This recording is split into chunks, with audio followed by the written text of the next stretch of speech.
Olá! Começamos agora o capítulo 8 do minicurso LogMob, retomando alguns dos principais problemas de mobilidade urbana já abordados nos vídeos anteriores. Vamos falar hoje de quando aparecem esses problemas e como solucioná-los. No capítulo 4, destacamos os acidentes de trânsito e a poluição como graves consequências de um sistema de mobilidade insustentável, assim como seus impactos na economia por meio do alto custo gerado para o Sistema Único de Saúde e a perda de produtividade. Mas quando acontecem esses problemas? Ou então, o que serve de estímulo para que eles aconteçam? Quando foi que nos tornamos reféns dos carros, da poluição, da insegurança viária? No capítulo 6, enfatizamos o importante papel do poder público na garantia da eficiência de uma mobilidade urbana acessível e sustentável. A administração das cidades é responsável, por exemplo, pela infraestrutura das vias urbanas, por onde trafegam os veículos motorizados e não motorizados. No entanto, a atenção exclusiva à ampliação e manutenção das pistas dedicadas aos carros inibe o crescimento da mobilidade ativa, que engloba os deslocamentos a pé e por bicicleta. As cidades em constante busca por espaço, mas com enfoque em acomodar melhor os carros, mesmo que seja preciso estreitar as calçadas. A inclusão de uma ciclofaixa é vista como ocupação de uma área que antes pertencia aos carros, como se a eles pertencesse o espaço urbano. Quando o planejamento de uma cidade segue essa perspectiva, reforçando a distribuição desigual do espaço público, o cidadão se vê dependente do carro para a maioria de seus deslocamentos, mesmo que seja de curta distância. A má conservação e ocupação das calçadas desencoraja os deslocamentos a pé, tornando-os uma aventura entre tropeços e desvio de obstáculos. Quando a fiscalização das prefeituras é negligente, os donos das calçadas acabam dando pouca importância para a manutenção. Com isso, deixam os cidadãos à mercê de quedas, um risco grave principalmente para a população idosa, que se vê excluída das ruas, assim como pessoas com deficiência. Além da melhoria da infraestrutura existente, a solução para as calçadas passa pelo planejamento de ampliação, garantindo espaço suficiente para que a comunidade desfrute a cidade com conforto e segurança. Numa era em que se vive enclausurado, alternando entre casa, carro e escritório ou escola, é necessário convidar os adultos e as crianças de volta para as ruas, enxergando-as como local atrativo para o lazer. Além disso, o medo de andar a pé, principalmente à noite, confina nos carros aqueles que seriam pedestres, não fosse o temor de ser vítima da criminalidade. Infelizmente, a população parece estar acostumada com essa realidade, tanto que nem mais imagina como seria andar pelas ruas com confiança a qualquer hora do dia. Como incentivo ao financiamento de veículos, somado à falta de segurança pública e de infraestrutura para outros modelos de transporte, o carro se torna indispensável, servindo de gatilho para o início de um ciclo vicioso, como mostramos no capítulo 4. O elevado número de carros nas ruas também gera muitos congestionamentos, já que as vias não mais suportam a quantidade de veículos que trafegam ao mesmo tempo. Naturalmente, aumenta o nível de estresse dos motoristas, que se movem a passo de tartaruga, e o risco de acidentes devido à disputa por espaço e potencializado pela falta de paciência dos condutores estressados. Para mudar essa realidade, o carro precisa deixar de ser a opção mais vantajosa. Aliás, considerando o cenário ilustrado, é estranho pensar que o carro continue sendo visto como a melhor escolha. No entanto, para longas distâncias, não é possível contar com o deslocamento a pé ou por bicicleta. Para suprir esta lacuna, existe o transporte público coletivo, capaz de conectar as extremidades de uma cidade e até mesmo de uma região metropolitana. Mas quando o ônibus, principal veículo de transporte coletivo, deixou de ser atrativo, boa parte da população preferiu adquirir um carro e se encarregar de seus próprios itinerários. Para inverter esse cenário, algumas medidas precisam ser tomadas. A criação de mais corredores de ônibus, que são faixas pelas quais eles trafegam sozinho, sem concorrência. Isso faz com que os ônibus não precisem disputar o espaço com os carros e, portanto, proporciona viagens mais rápidas. O excesso de carros nas ruas torna mais demoradas as viagens, tanto deles próprios, os carros, quanto dos ônibus. E os corredores de ônibus permitem que, no quesito tempo, o ônibus seja mais vantajoso. O aumento da frota para determinadas linhas, uma vez que a reclamação mais recorrente quanto ao transporte público é a superlotação. Nos horários de pico, falta espaço para acomodar confortavelmente todos os cidadãos que dependem dos coletivos. Aqueles que têm condição de se deslocar em seus carros quando se deparam com a superlotação, certamente não se sentem incentivados a abrir mão do conforto que o carro proporciona. Economicamente, falar de aumento de frota costuma soar como prejuízo. Em grande parte das cidades, as tarifas cobradas já têm valor bastante elevado, o que também é motivo de muitas reclamações por parte dos passageiros. Ao mesmo tempo, as empresas concessionárias sofrem com a volatilidade do preço dos combustíveis e precisam repassar os aumentos para o consumidor. Cabe, então, numa parceria público-privada, o incentivo dos governos, nas três esferas, a fim de subsidiar parte dos custos gerados pelo transporte público coletivo da cidade.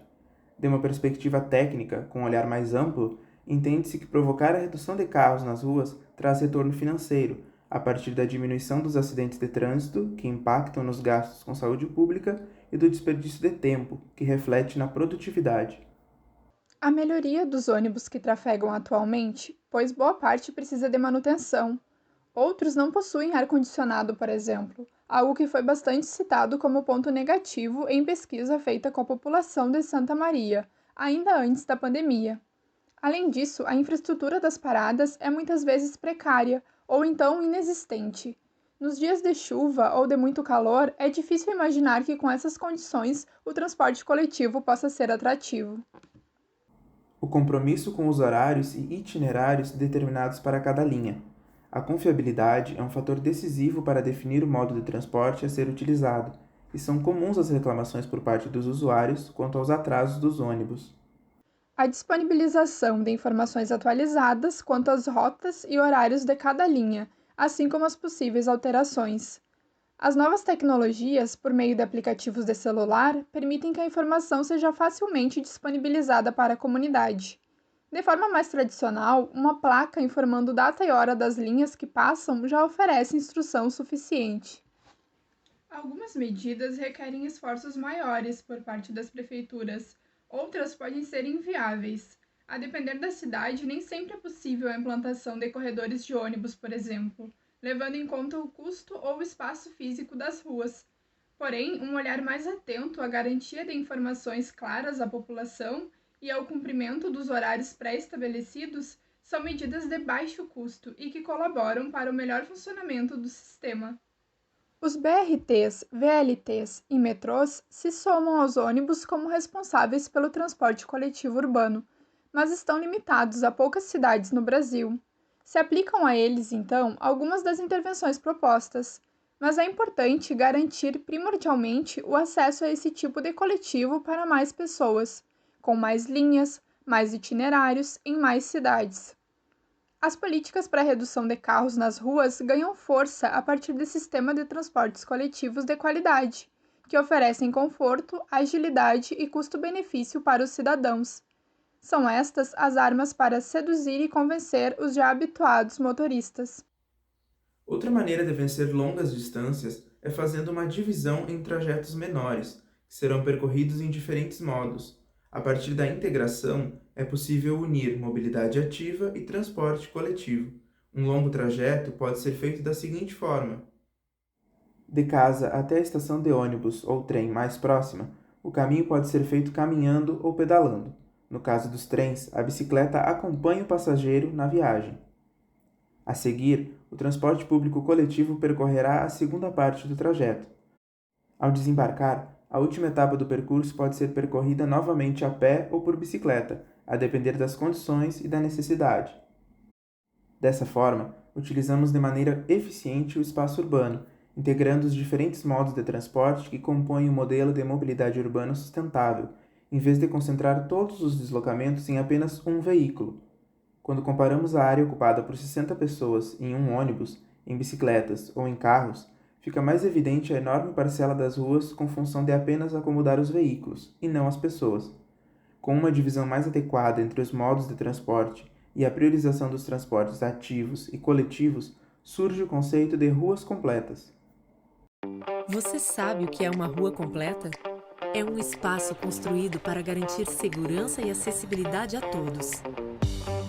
Uma rua completa pode ter elementos como calçadas seguras e acessíveis, limite de velocidade adequado, ciclovias e faixas de ônibus, uma boa iluminação e a presença de comércio local complementam esse espaço.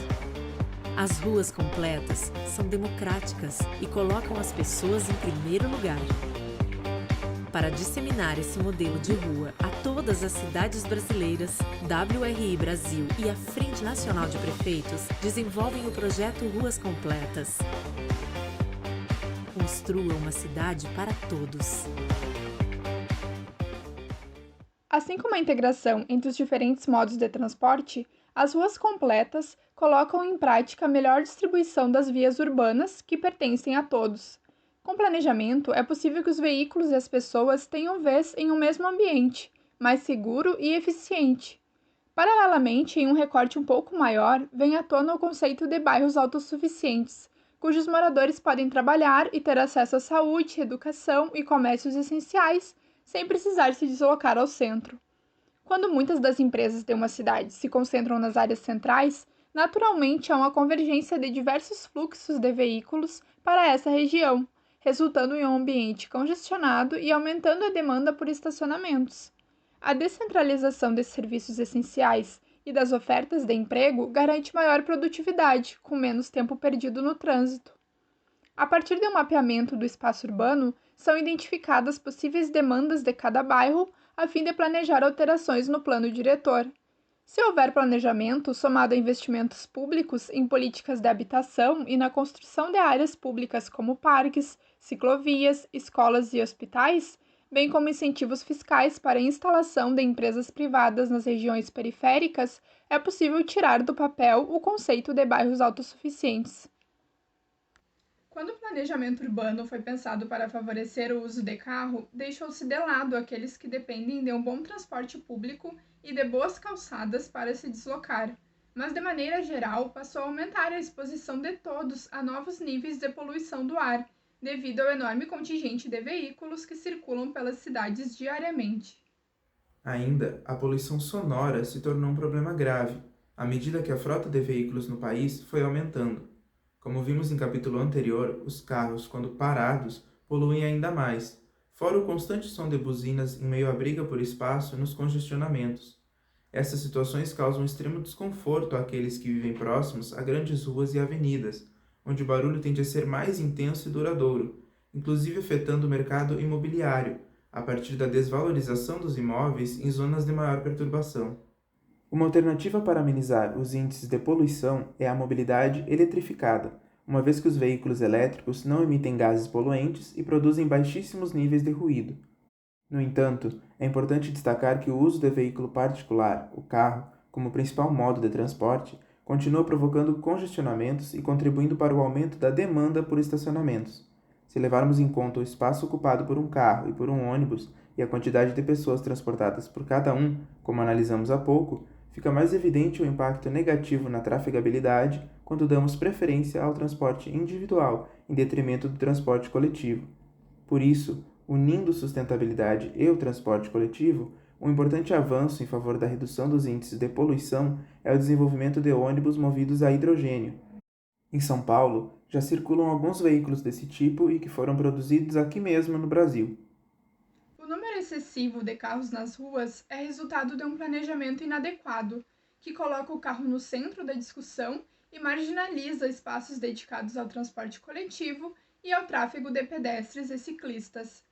A longo prazo, é perceptível a insustentabilidade de um modelo de mobilidade que não favorece segurança e eficiência igualitária para todos que integram o sistema. Logo, somente a qualificação da infraestrutura das calçadas e a melhor distribuição das vias entre carros, ônibus e bicicletas, em conjunto com a integração entre os modos, são capazes de solucionar os desafios promovidos quando os planejamentos equivocados foram traçados. No próximo vídeo, discutiremos por que devemos continuar buscando soluções para a logística urbana, que também precisa de espaço para desempenhar suas atividades. Na sequência, responderemos também a última pergunta sobre mobilidade, com Where, onde as mudanças na mobilidade já estão acontecendo. Se ficou com alguma dúvida, deixe nos comentários. Nos vemos em breve. Até mais!